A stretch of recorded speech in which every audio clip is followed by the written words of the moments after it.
Беше навистина прекрасна можност на овој инвестициски форум организиран од Европската банка за обнова и развој.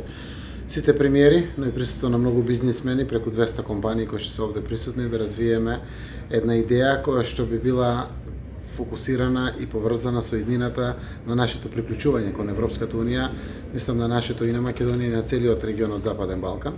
Се работи за развојот на сето она што значи инфраструктурно поврзување помеѓу сите земји, но и на самите земји од Западен Балкан со Европската унија и со земјите членки.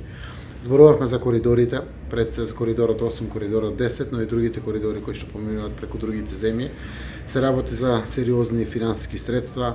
Проценката на коридорот 8 е само 2 милиарди евра на делот на Македонија, на делот на Бугарија, делот на Албанија.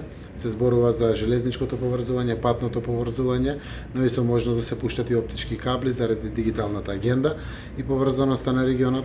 Зборувавме за проекти кои што значат поддршка на енергетиката и производството на енергетиката, енергетското поврзување, но и секако поддршка на компаниите кои што треба да инвестират во целиот овој наш регион. Целото ова треба на крајот да го подигне стандардот на нашите граѓани, затоа што и целта на приближувањето кон Европската унија и полноправното членство е повисок стандард на граѓаните, односно барем приближно ист или сличен економски стандард како граѓаните со Западна Европа. Тоа значи дека без инфраструктура нема инвестиции.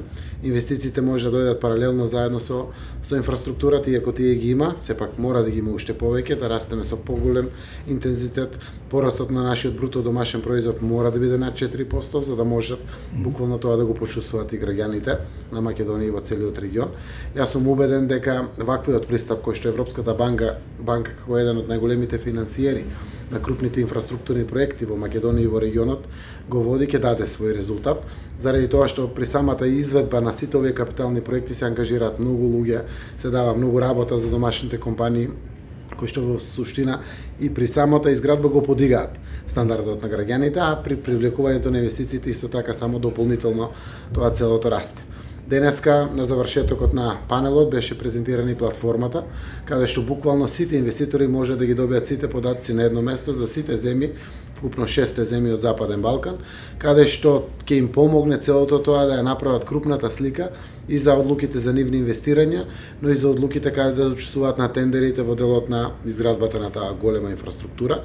Таму се значајни податоци, како што е и GDP-то на секоја земја, како што се вкупниот број на жители, потенцијалите од невработеност за да може токму во тие микрорегиони да се инвестира, за да се намали процентот на невработеноста.